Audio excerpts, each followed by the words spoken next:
Well, good morning. I'm Danielle McCrae, and I serve as Associate Professor of Homiletics here, and it is my deep joy to welcome you to Yale Divinity School and to the 2025 Beecher Lectures. Thank you for filling this chapel with your joyous energy on this rainy day. It's good to have everybody with us. It's our custom to set aside time for questions after the third lecture, and we've set aside that time today, so I hope you've brought a few questions for discussion. Our Beecher lecturer is Professor Hortense J. Spillers, Gertrude Conaway Vanderbilt Professor of English Emerita at Vanderbilt University. She is a cherished scholar of African American literature and Black feminist theory. The title for today's lecture, the third in the series, is All Night, All Day, Angels Watching Over Me, My Lord, a conversation between religion and slavery. On a personal note, I have to say that I have waited so long for this day. Since the time that I was a doctoral student, Professor Spillers has inspired me. And I am among the great multitude of people across the humanities who experienced an intellectual conversion after reading Mama's Baby, Papa's Maybe, an American grammar book. And I had a similar experience to moving on down the line, variations on the African American sermon. Professor Spillers' work continues to feed scholars across a wide range of disciplines: literature, cultural studies, history, art, religion, Christian theology. And the lectures we've heard over the past couple days hint at why this is the case. But when I think about her gifts to homiletics, I land on her legendary skill at interpreting texts and human situations. These skills make her a beacon for truth tellers, and much of the joy and jeopardy of preaching is bound up with truth telling. What does it mean to engage in truth telling when the rhetorical landscape is built on lies? What does it mean to engage in truth telling when the listeners resist truth as much as they long for it? What does it mean to engage in truth-telling when the body of the proclaimer heightens the degree of scrutiny applied to the message? I have found Professor Spillers' work vital when exploring these homiletical questions, and I am not alone. I asked a few homileticians who are on the vanguard of our discipline to opine on Professor Spillers' influence. Dr. Chelsea Yarborough, author of Proclamation Beyond the Pulpit, says, Dr. Spillers' work expanded my imagination for how to study the Black sermonic tradition and the critical ways I consider the intersections of race, gender, and culture as I center Black women and their proclamation in my work. I'm grateful for paths paved so that I can do my work to expand imaginations and offer something that others can build upon.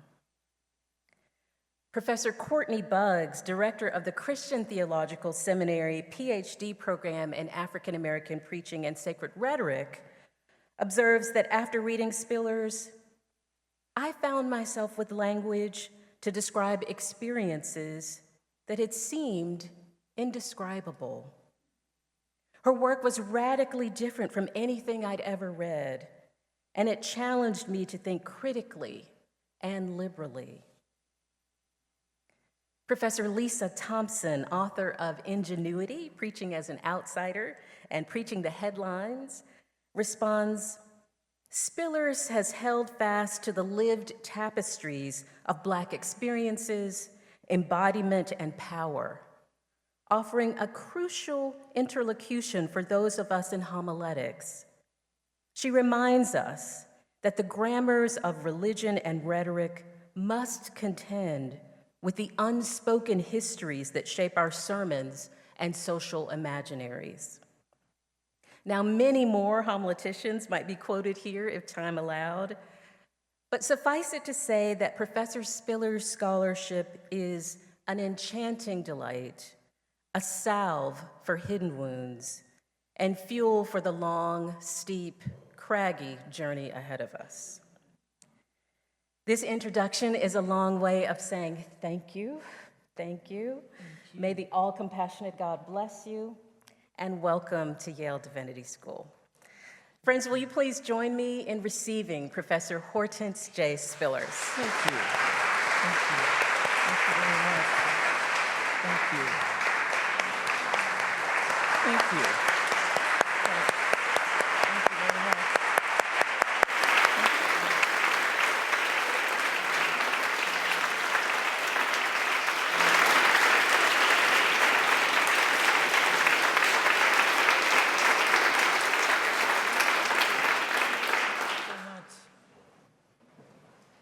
Well, I will have to take all the introductions home.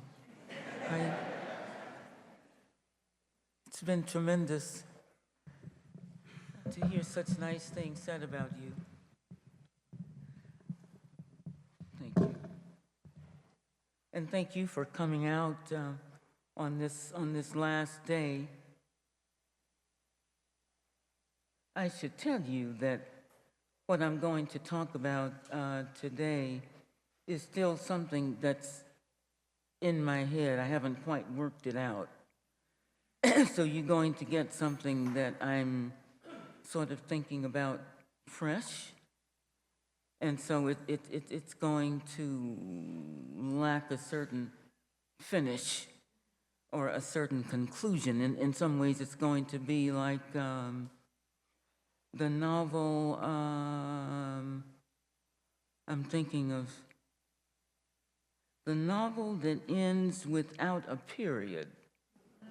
For those people who are American literature majors, will eventually think of the writer. Remember the name of the writer that I'm thinking about. I am as intrigued about a song that has occurred to me lately, and that's the song of the title.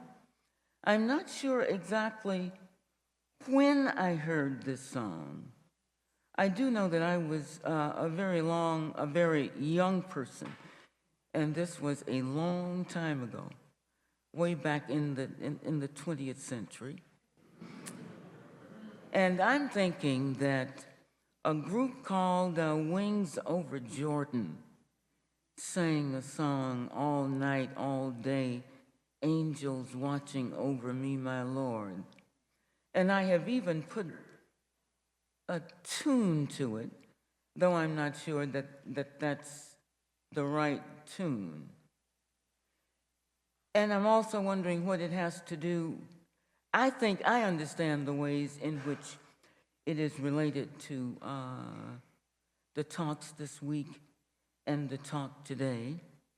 It is an autobiographical piece, right, that points me the distance that I've come between then and now. So, when and why this song, after so many decades, returns me to my childhood, and I suggested on the first day that was, or at least hinted at the fact, that it was church-going and a pious household of 2 parents and 4 children, of whom I was the last child who came along 10 years later. And so I was always called long time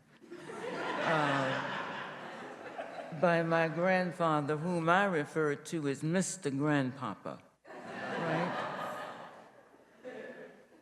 In any case, I remember somewhere around the time of that man, Robert Taylor, did I first hear the song on radio as I was a radio baby, and the idea of a beautiful mahogany cabinet with a green light in it is a memory that I carry with me?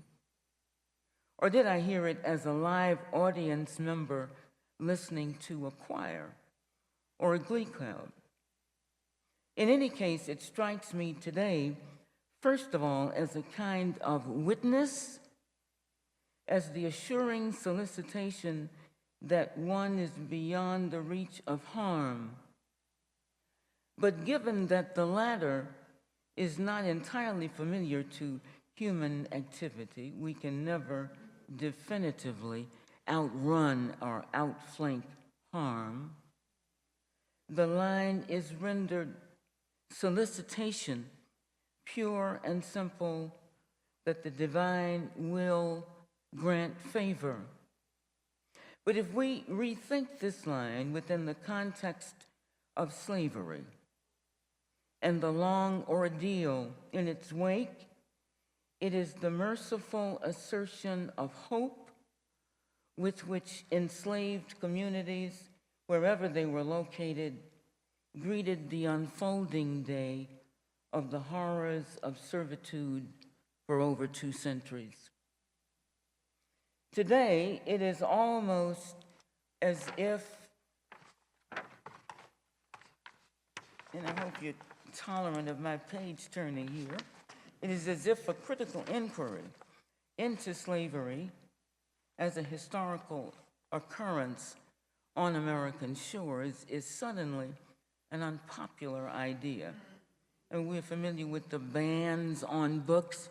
I never thought I'd live to see the banning of books in the United States, but it is happening to us as the assaults on diversity, equity, and inclusion as protocols of redemption, as revision and correction, signal that historical ignorance rules our day, and when it is combined with malice and negation, then we lay hold of the impulse to cancel the other, which is nothing short of the homicidal urge.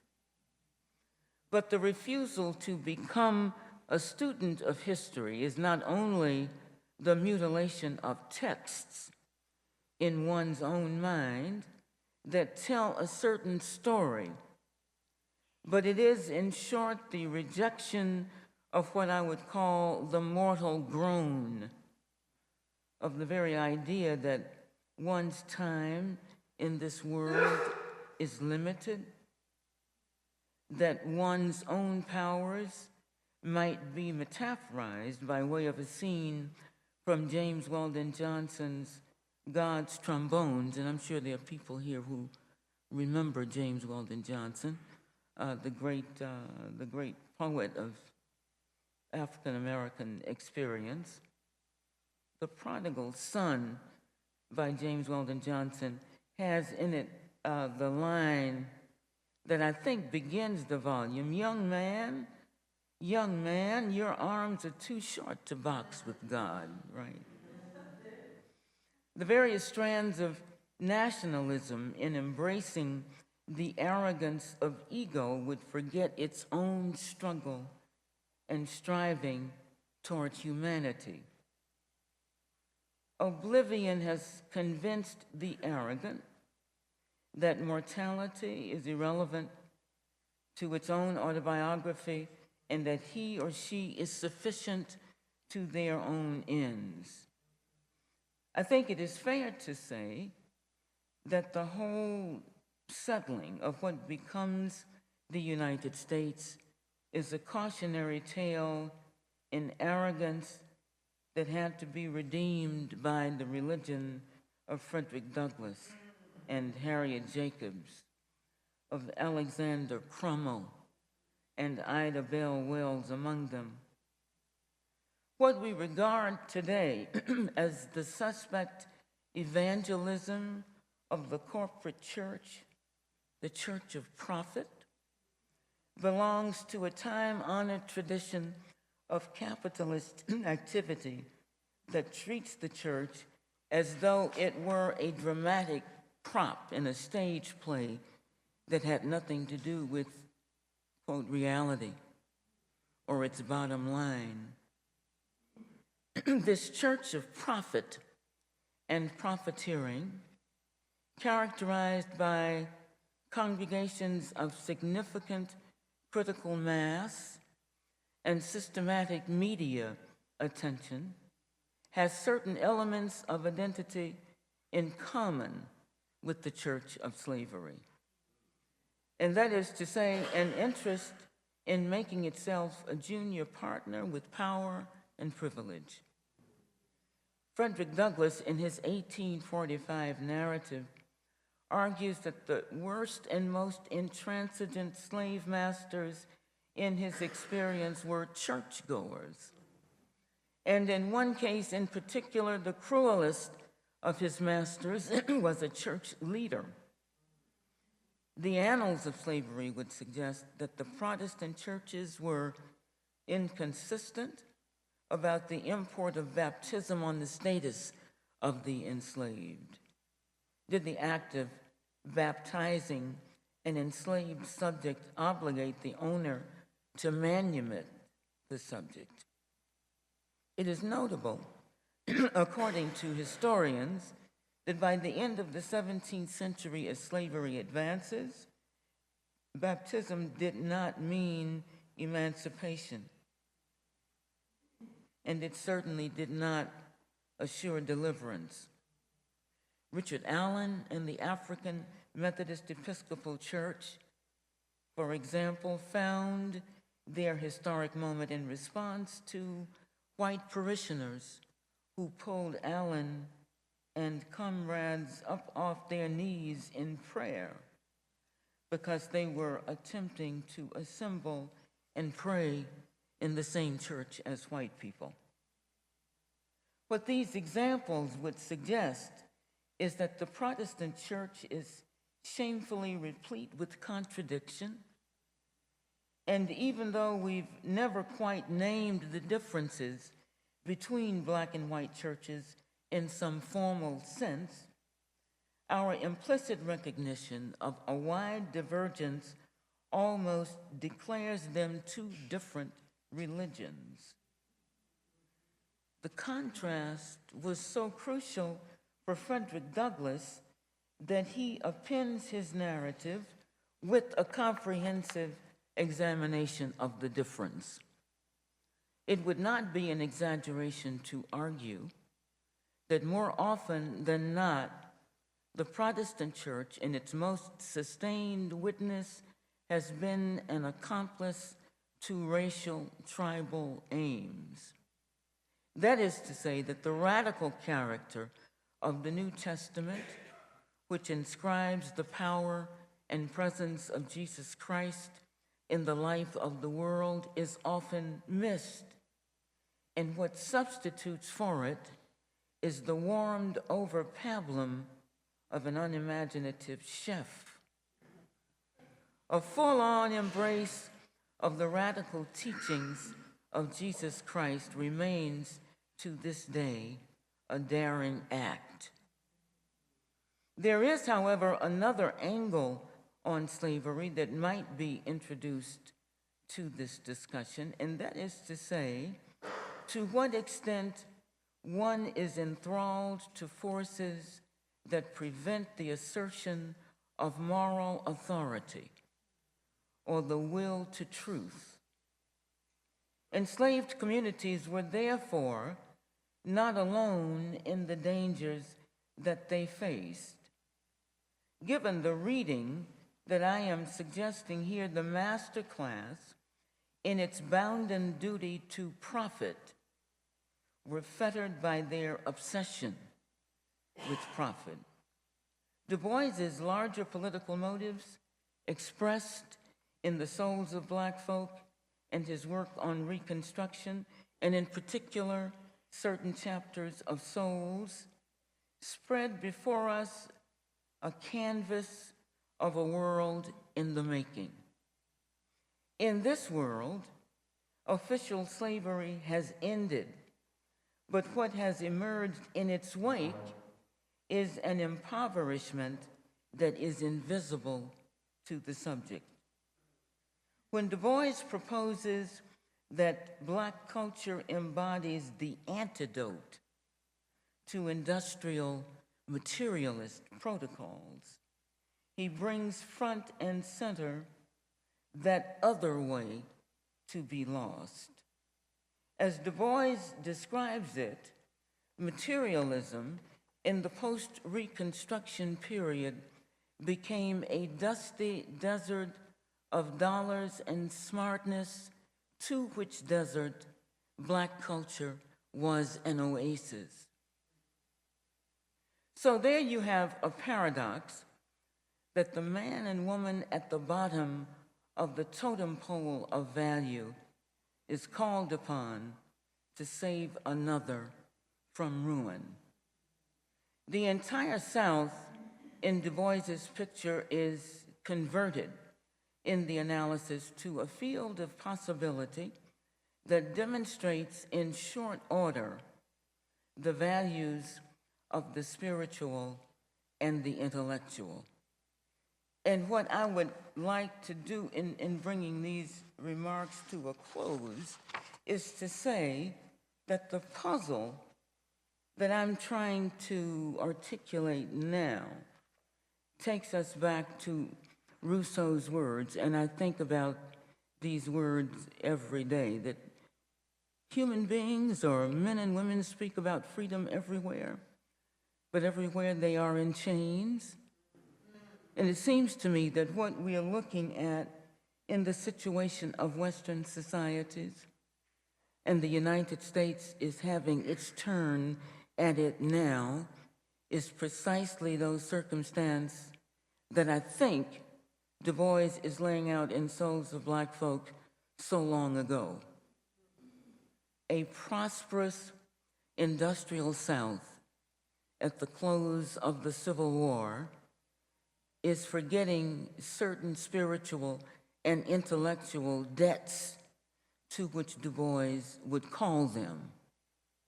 And I think what we are looking at today is a society that is in the height of its wealth, but also in the depths of an impoverishment. So what I wish to explain to myself, that I'm going to call on you to help me explain in a moment, is how can we talk about slavery as the inheritance of an entire society? I have long been of the opinion that even though the northern United States, for the most part, did not enslave people, it tolerated slavery. And that tolerance of slavery, that allowing it to occur under one spiritual watch, is the chicken that has come home to roost today. We are a society, it seems to me, like an abused family with an abusive father who is tolerated. And how do we explain that to ourselves? And that's where Rousseau comes into the picture, that we talk about freedom all the time, but it seems to me that what we have embraced most assuredly is the life of enslavement, and that we are choosing slavery over freedom, which has shocked me. Even though it's not entirely shocking, it has shocked me nonetheless more than anything else I've seen.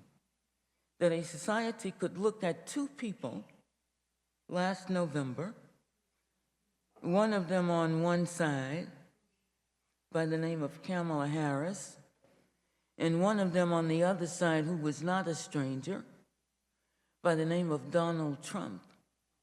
And significant numbers of them said, "I'll take him." And so the question that I'm raising today is, why is that the case? And I think that's where our legacy of slavery, a society that tolerated it, even though it could very well say, well, we are not holding those people in thrall. If you tolerate it, it eventually becomes you, or as much your inheritance as mine. I'd like to stop there.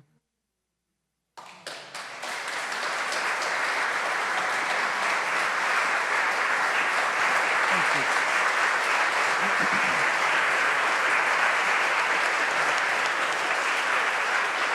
Thank you very much. We do now have time for you to ask a question. We have some mics, and on for each side, I have some favors to ask. Would you identify yourself just briefly? And please, if you have a comment, disguise it as a question. So, open the floor, and let Professor Spillers then answer. Who would like to pose the first question?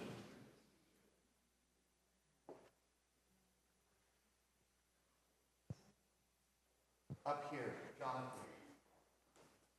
And this is from any of the lectures, right? Yes, from Okay. any of the 3 lectures, or you may even get a few questions that go beyond the lectures. That's Okay. the general topic. Sure, absolutely. Thank you so very much. My name is Jonathan Wilson Hartgrove, and I'm with the Center for Public Theology and Public Policy here. We're so grateful for you being here. Thank you. And I wanted to follow what you were just saying with the question, because I want to see where your line of thought goes here. You have very clearly stated that we've made a choice. We collectively, some plurality of us have made a choice, and that it is a compromise that is in keeping with a history of compromise. I'm curious what you think made it possible at a moment when the North, as you described it, made a choice. When this institution was, graduating students who were beginning to be against that choice, and one of the founders of the American Abolitionist Society came out of here as a graduate, and people went and joined that. What made it possible after that choice had been made then for an abolition movement to frame this moral issue such that it shifted public opinion in this country? I guess I'm asking, given that this choice has been made in our context, what can we learn from people who shifted it in the past? Okay. That's a wonderful question, and a tough one. And when I think about it, I get a kind of astigmatism, because I think the answer to the question is that we can't quite describe an order like this one, in the sense that I think that this society is schizophrenic, that it's really two-faced, and that the faces are in exact opposition to each other, so that if you called it the face of Janus, that would probably be correct.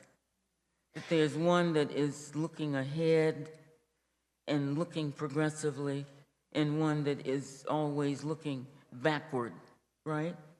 And so I think that's what I hold on to as an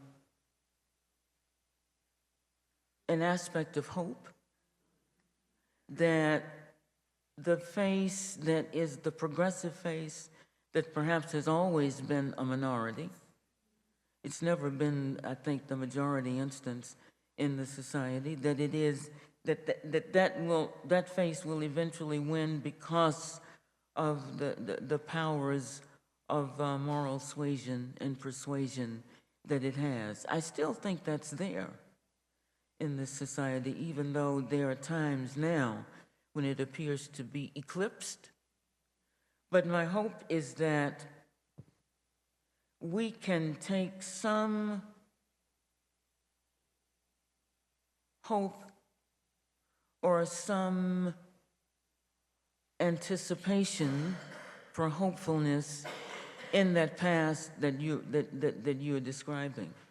That if you could get abolition an abolition movement out of a society that had tolerated the massive destruction of native peoples and had enslaved Black peoples for centuries, that if you can get a progressive movement out of that, that you have a chance. So I hang on to that, right? I mean, that's the one thing from the past I think that's that might give us hope, that we can hope that perhaps those people who looked the wrong way in November might come to understand what they've done. That's always my hope, anyway. Yeah. Professor Street. Dr. Spillers, thank you for your whole person and witness. My name is Jerry Streets. I teach a course of 2 here. One of the things that I find that my students, and I do too at times, struggle with in excavating more of Howard Thurman's work, Jesus and the Disinherited, when he speaks about the need to have brutal honesty. Mm-hmm. How might your thinking say more about that concept in light of public rhetoric preaching? How can we be brutally honest in a transformative way? Okay, and what was the name of the person that you cited in the question? Howard Thurman in his Oh, Howard Thurman, yes. Jesus and the Disinherited, the text. Yeah. You know, I'm wondering if we can take too much brutal honesty. I think it has to be, what would you call it? Polished off at the edges. I think it has to be brutal, but it can't seem that way, right? It's going to have a human face, and I think that may be one of the things that distinguishes what we are looking at in this current administration, the brutal face that it presents to the world. And so I'm all about the honesty, or down with the program of honesty, but I think it has to be presented in such a way that people can enter it. Because I think if it is presented too brutally or purely, is perhaps a better word for it, then it's fit for demigods and idols and not for human beings. And so I think that one's truth has to fit the human moment, the mortal moment, the transient moment, and that it has to allow people to enter in their own way, even though one gets very impatient with that. And I know about the impatience as a teacher, right? I mean, there were certain students who, can you say pissed off in the chapel? There were, certain students who did that to you, right? A lot. And you would look at them and think, I wonder why that person wants to make me mad like that. But I think that's because, we get a little impatient and we're looking for ways to hurry up and let's do something bright and important and the thing to do. But I think maybe that's not quite the attitude. So yeah, that's some thinking right off the top about the word brutal. I think I understand what Thurman might have meant by that. And I think he probably meant unadulterated, right? Or untrammeled with euphemisms, trying to soften the blow. I think I understand what he meant when he said that.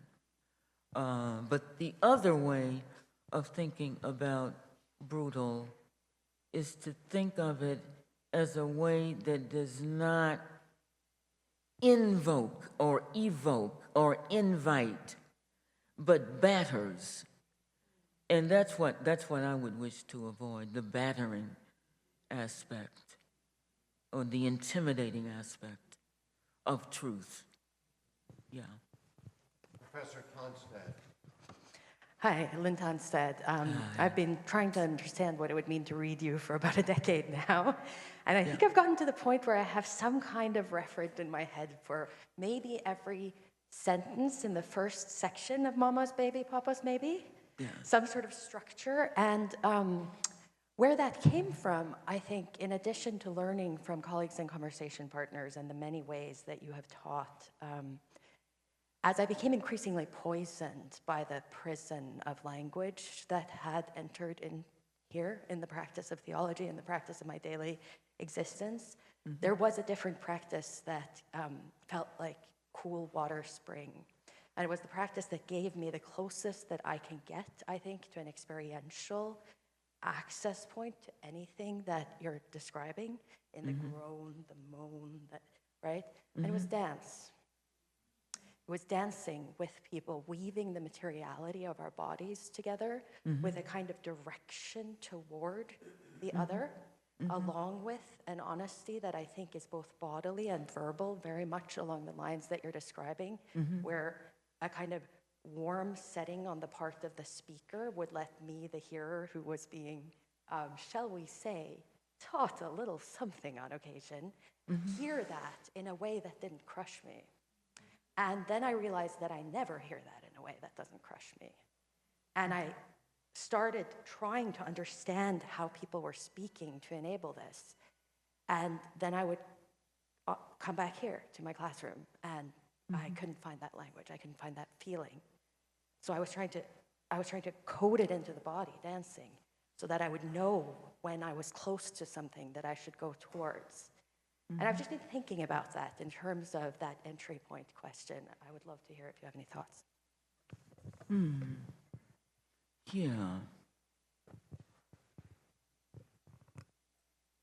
And what's your experience teaching you?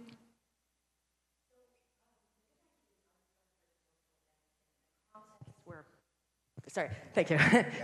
The thing I do is unstructured social dancing in a context where the frequency of encounter with other bodies is much higher and closer and intenser.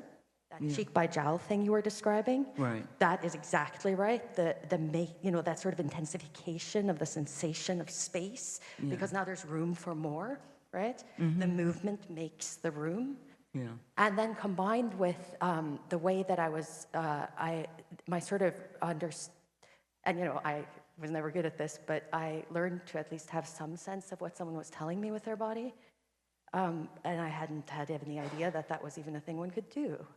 So this, I think, was the contrast experience to having now lived in the US for a very long time and not being quite made by the US, but still being progressively made by the US.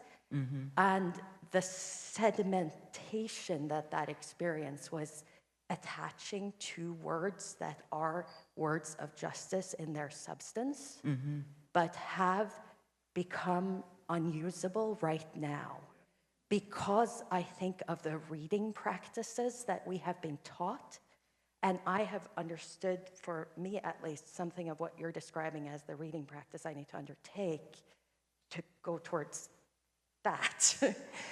I want freedom with the bodies. And that, for me, my understanding of what that could mean has come only through movement with other bodies and exploration of the texture of the social that feels right. This is going to sound roundabout in response to the complicated question that you're raising. I just became a member of a board of trustees, and I kind of put myself on the board as, you know, like I needed to find something to do. I mean, I really didn't need to do something else. But I wanted to put myself on this board for a certain reason. It's Jacob's pillow, right? And I was thrilled to become a member of the Board of Trustees of Jacob's Pillow. So you're looking at one of the newest members of the Board of Trustees of Jacob's Pillow. Okay, now, the reason why that's true has to do with dance and a fascination with the body and the extent to which we learn about our bodies maybe in crooked and unsystematic ways in this society. And maybe we're always taught to sort of think of the body as an enemy. And certainly as you age, it would appear that is the case. But there's something so tremendous about the relationship between this outer casing and what is going on inside me, or what I would consider my inside, that it's a paradox. And it's the kind of paradox that I think Du Bois is laying hold of when he talks about Black culture as an oasis in a dusty desert of dollars and smartness. That here are these people who have had nothing to recommend them in relationship to what their American destiny looked like in 1700 during the American Revolution, and shortly after that, had become by the 20th century for Du Bois one of the things that was going to save the society. That's paradoxical. So I think I'm saying that what takes place in our heads, which seems to be something that is well beyond what our bodies can do and think, is a complicated question that we are not necessarily given a grammar for. But I have grown to appreciate the relationship in my writing. Writing for me is a physical act. And that's why I don't write at a computer. When I get to a computer, I'm not thinking anymore, I'm just transferring. I'm just sort of like going next door, or in one ear and out the other. I'm not hearing the sentences anymore, I'm just transferring because that's convenient. But for me, writing is something that happens to some relationship with my body, right? That you know that when you've hit the right word, or you know when your fingers feel clammy and cold and it's late at night, but you're sort of in a fever and you're rushing through and it's going pretty well. That's something that's going on not only in your head, it's happening in your body, right? And it's that. I mean, it's anxiety at the same time that it is a kind of liberation, right? I mean, as we know, writing is an act of liberation, right? Because we resisted so long, right? And then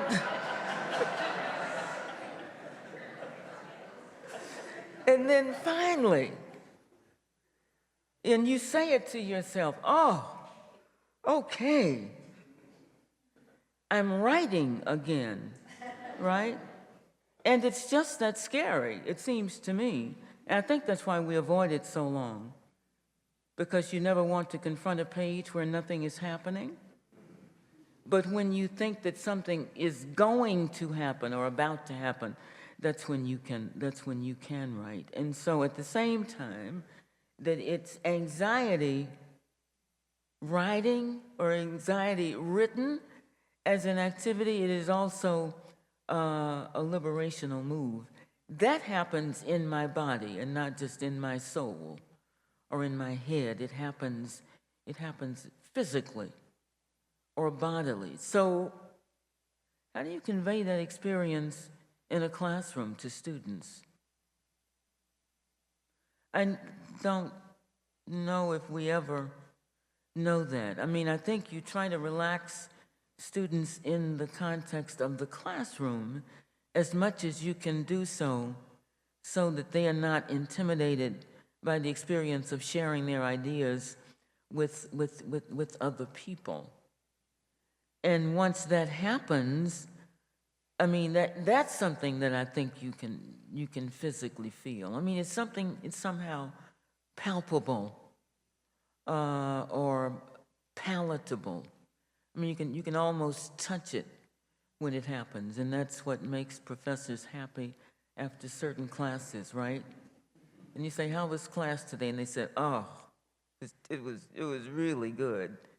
And they can't say why it was really good, but that thing, the connection between bodies in the room and heads in the room and souls in the room, it really is a kind of choreography or a kind of dance. Yes. All right, we have one over here and one up here to this side now. Dr. Spillers, thank you so much for all of the ways that you offered up yourself. I have a really simple question, I think. How do you envision the role of churches, especially the Black church, in addressing and combating the nature of American society to be schizophrenic? When there is an effort to push churches toward the model of profit in order to survive. And by the way, my name is Reverend Andre Guilford. I'm class of 2024. And what was the last part? Oh, I just said my name, Andre Guilford, class of 2024. Oh, okay, yeah. Just graduated. Right, yeah. That's a good question, and it's not easy, and sometimes I think maybe we're losing that battle, that the Black church is becoming a model of the profiting paradigm. But I think that that particular model has to be resisted just like anything else. I mean, if you assume that the church has become an extension of the world that it's in, it's really not a surprise, even though it's a disappointment, that it is going in the direction that it's going. But I think that has to be resisted, right, by people who have a certain kind of understanding of the history of the church and why it is important for Black people. I think that has to be insisted upon, though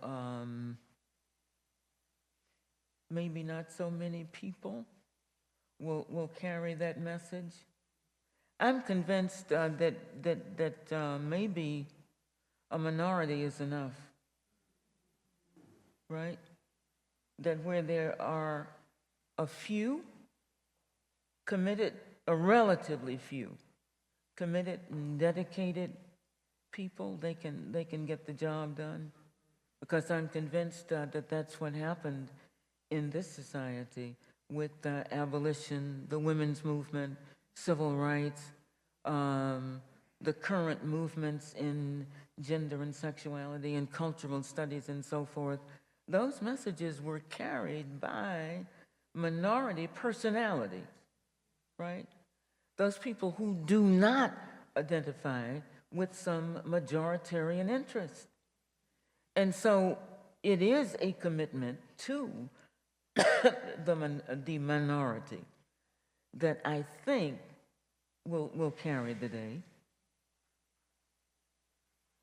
Yeah. Oh, okay.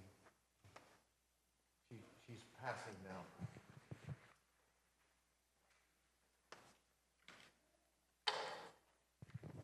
Hi, thank you for being here. My name is Robin Brown. I'm a third-year MDiv here. I'm currently taking a course on theory called Theory and Mourning. We meet at 1:30 today if you'd like to join. In our class, we've read your Mama's Baby, Papa's Maybe, and All Things You Could Be by Now if Sigmund Freud's wife was your mother. And in class, we have kind of gone through how your writing moves between lyric,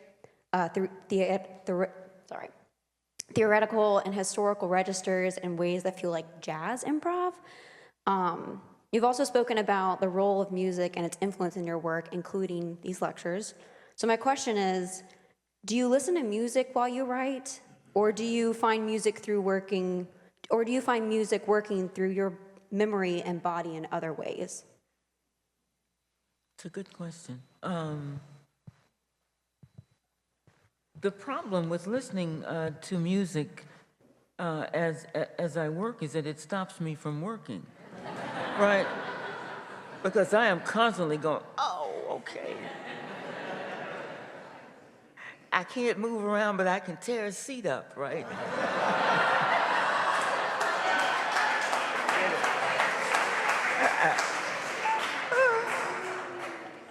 So it's either that or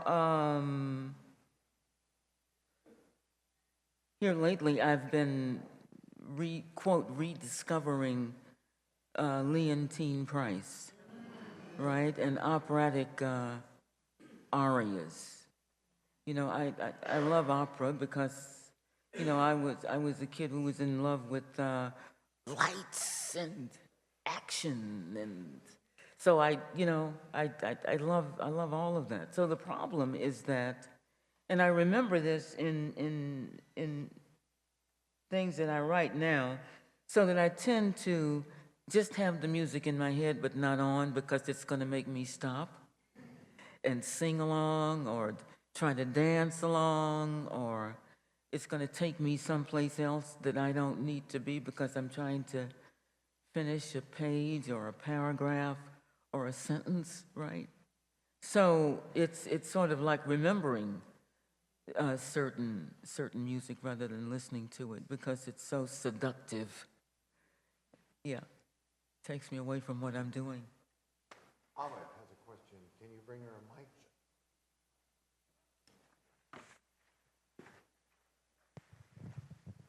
Thank you, Professor Spillers. I have a question about something you brought up yesterday. In your discussion of Hannah Arendt, you spoke about the aesthetic and this sort of positionality outside the political realm that speaks truth into it when it's taken over by lies. I was really curious about the potential connection between what you see as the aesthetic and what Hannah Arendt uses other terminology for, and what some of us might call prophetic preaching.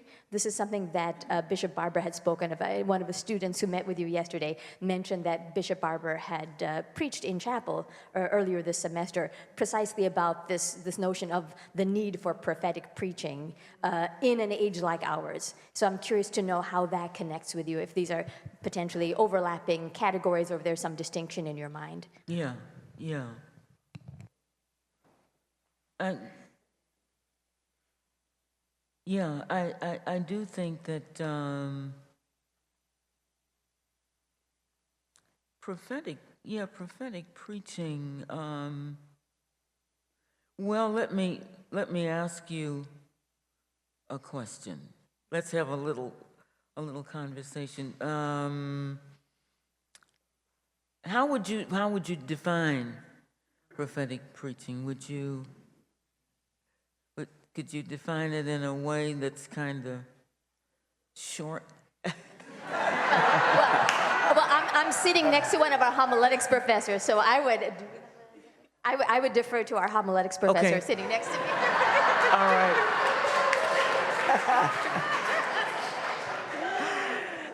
Let's hear it. So I would describe it as being in the tradition of the Hebrew prophets and being blazingly committed to God's vision for the world. blazingly committed to that dream of possibility. And so sometimes that's edgy and comes off very hard, but ultimately it's rooted in hope. So that was a very long answer. I would add that, echoing you, it's one of those things where you know it when you hear it. Okay. Yes. That's what I'm thinking, because I'm also thinking about the different, could we call them hypes or games, or what would you call it, play acting? And there's a lot of that in our churches, right? And I suppose most of it that we see on television is play acting, that they are aware of a stage, amplification and amplitude, that thousands of people are watching, and that if you're lucky, you're gonna get $1 per person. And you know, you're gonna make maybe millions of dollars, and that becomes a thing on its own terms. So that for, I think, the corporate church, we're talking about feigning postures of prophecy, perhaps, and I think that has to be spotted from the real thing. And so, how often is the real thing? Probably not very often. But I do believe that when it is there as a witness in the world, whatever voice it assumes, or gender it assumes, or any other outward form, that it's a powerhouse. So I believe in it. The question is, how do we identify it in a time of slickness and getting over and so forth? Yeah. We can take one last question. Right back here. Really? One last one? What about two more? No?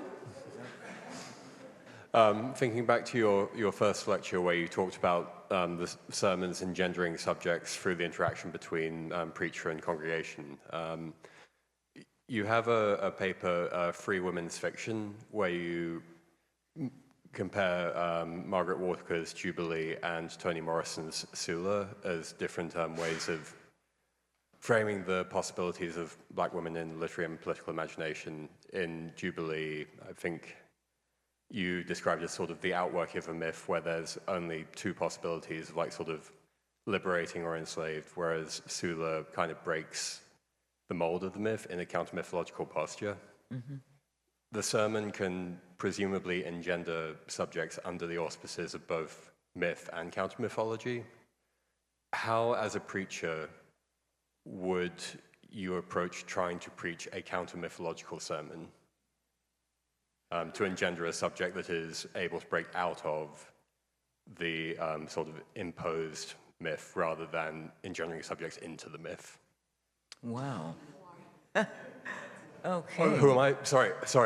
Yeah. I'm Ed Watson. I'm a PhD student here. Yes. Okay. And so you're saying, what does that sermon sound like? Yes. Right? Yeah. I think I